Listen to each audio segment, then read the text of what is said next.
शंकरराव पाटील हे खानदेशातील एक बडे प्रस्थ.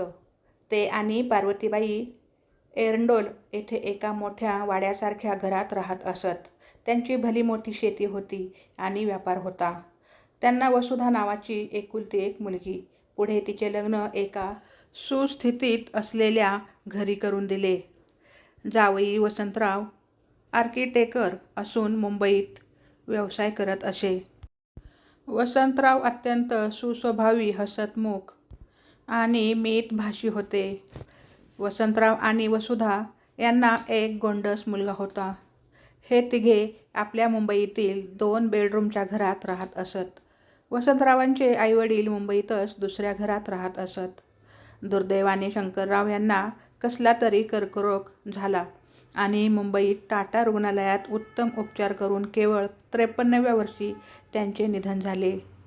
पार्वतीबाई गावच्याच घरात राहत होत्या, कारण तेथे त्यांचे भाडेकरू आणि इतर सर्व नोकर-चाकर होतेच. शंकरराव गेले तेव्हा त्यांचे वय केवळ 48 होते. अंगात धमक होती. शिवाय सासरचा आणि माहेरचा पैसा होता. मुलगी आणि जावई दोघेही जाऊन येऊन होते. करायला कोणी नाही म्हणून गावची शेती विकून टाकली. घर वाडा होता, तो तसाच ठेवला. कालांतराने भाडेकरूसुद्धा सोडून गेले. मग वाडा पाडून तेथे दुमजली इमारत बांधली. 2 मोठे फ्लॅट ठेवले आणि बाकी विकून टाकले. पार्वतीबाई एका फ्लॅटमध्ये राहत आणि शेजारचा तसाच बंद होता. जशी साठी जवळ आली तसे मुलीने निर्णय घेतला, आता आईला एकटे ठेवायला नको. मोतीबिंदूचे ऑपरेशन झाले आणि पार्वतीबाई कायमच्या मुलीच्या घरी राहायला आल्या. कानाला ऐकू कमी येऊ लागले, तसे त्यांच्याशी बोलायला इतरांना मोठ्याने बोलावे लागे. यासाठी त्यांना मुलीने एका चांगल्या कानाच्या तज्ज्ञ डॉक्टरला दाखवले. त्याने कानाला वयपरत्वे कमी ऐकू येऊ लागले आहे, यासाठी यंत्र लावा म्हणजे स्पष्ट ऐकू येईल असा सल्ला दिला.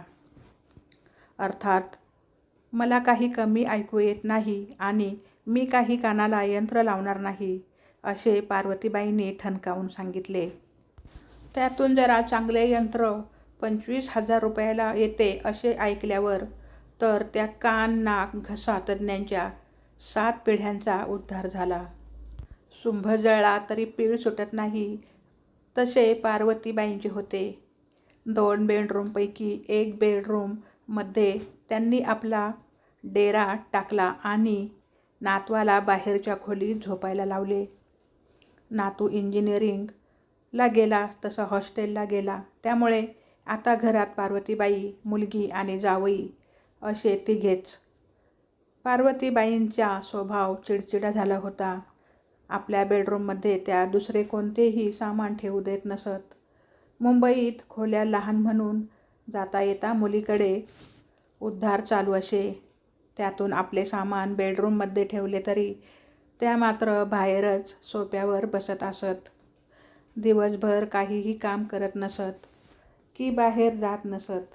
त्यामुळे वजन प्रमाणाबाहेर वाढलेले होते. त्यामुळे गुडघेदुखीचा त्रास चालू झाला होता. नको तितके खाल्ल्यामुळे आणि वयपरत्वे गॅसेसचा त्रास होता.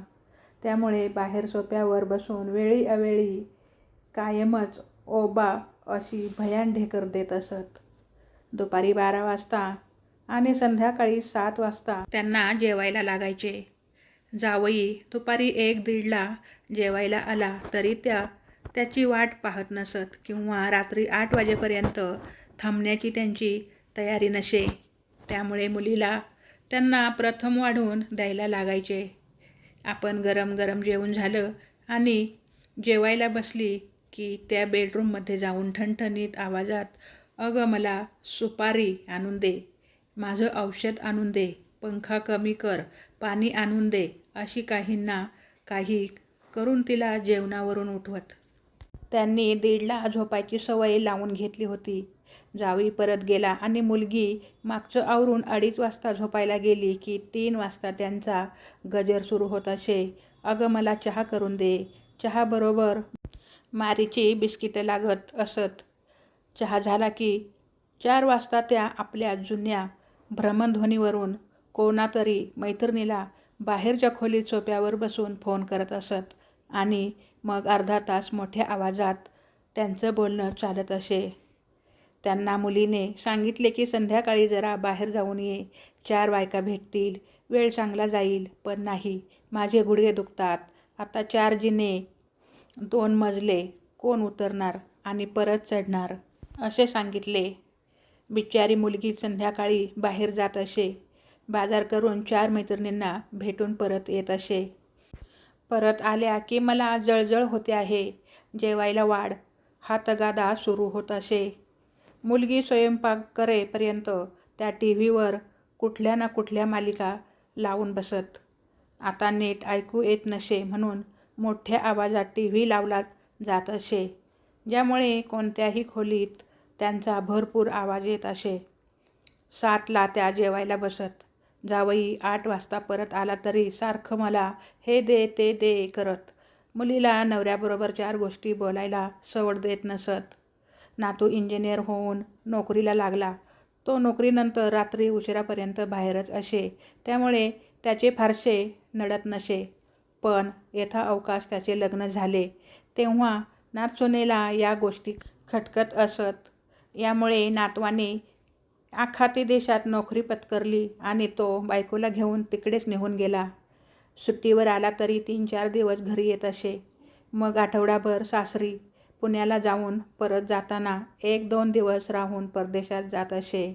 नातू काही आजी जिवंत असेपर्यंत तिकडची नोकरी सोडून परत आला नाही.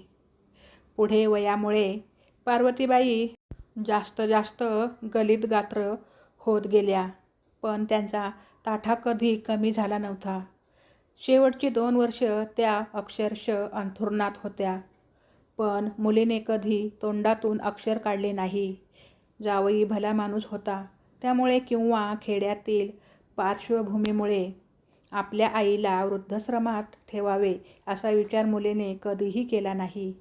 शेवटची 8-9 वर्षे त्या परावलंबी झाल्यामुळे वसुधाताईंना कुठे दूर सहलीला किंवा पर्यटनाला जाणे पण अशक्य झाले होते. त्यांची स्वतःची पण साठी जवळ आल्याने त्यांची दमछाक होत असे. अर्थात घरात काही कुरबुरी होती असतील, पण त्या आमच्यापर्यंत आल्या नव्हत्या. वसुधाताईंची चुलत बहीण माझ्या संपर्कात असल्यामुळे त्यातील काही गोष्टी ज्या अन्यथा बाहेरच्याला दिसल्या नसत्या, त्या आमच्या लक्षात आल्या. पार्वती काकू आपल्या मुलीला फार छळतात, या शब्दात तिने आम्हाला सांगितले तेव्हा या बाबींचे गांभीर्य आमच्या लक्षात आले. ही स्थिती पार्वतीबाईंचे वय वर्ष 84 मध्ये निधन होईपर्यंत कायम होती. म्हणजे आईने मुलीला 19 वर्षे सांभाळले आणि मुलीने आईला 24-25 वर्षे. आज डॉक्टर म्हणून मी लोकांच्या घरी जातो तेव्हा या अशा अनेक कथा ऐकायला आणि पाहायला मिळतात. समाज मन अजूनही अशा वृद्धांना वृद्धाश्रमात ठेवण्याच्या बाजूने तयार झालेलं नाही. घरातच राहून वृद्धांची काळजी घेणारी माणसे मिळू शकतात, पण मागच्या पिढीतील लोकांचे अशा गोष्टींवर पैसे खर्च करावे अशी मनोवृत्तीसुद्धा नाही. या प्रश्नाला नक्की असे उत्तर नाही. प्रत्येक कुटुंबाला आपला प्रश्न आपल्या आहे त्या परिस्थितीतच सोडवावा लागतो. बऱ्याच वेळेस हे प्रश्न घरच्या बाईलाच सोडवावे लागतात आणि मुंबईत तर जागांचे भाव आभाळाला भिडलेले असल्याने एक अतिरिक्त खोली असणे हे चैन आहे आणि ती बहुसंख्य लोकांना परवडत नाही. ही कथा आवडली असेल तर चॅनलला लाईक, शेअर, सबस्क्राईब करा. धन्यवाद.